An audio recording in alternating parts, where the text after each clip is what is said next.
क्या आपको पता है कि भारत में करोड़ों किसानों के खातों में हर साल सीधे पैसा कौन भेजता है और क्यों भेजता है, और यह पैसा आखिर सरकार से किसान के बैंक खाते तक पहुंचता कैसे है? तो आज जानते हैं साथ में। भारत के किसान के लिए सरकार ने एक खास योजना शुरू की है जिसे कहा जाता है प्रधानमंत्री किसान सम्मान निधि योजना।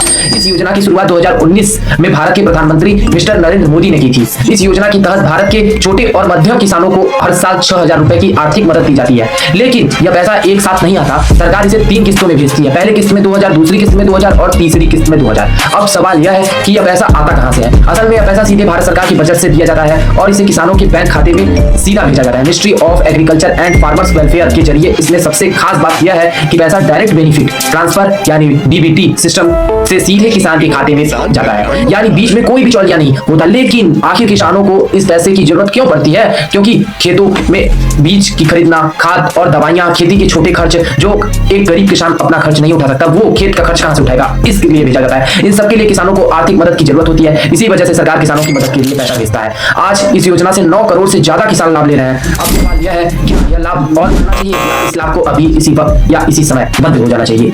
ये आपकी जिम्मेदारी है। कमेंट में जरूर बताएं।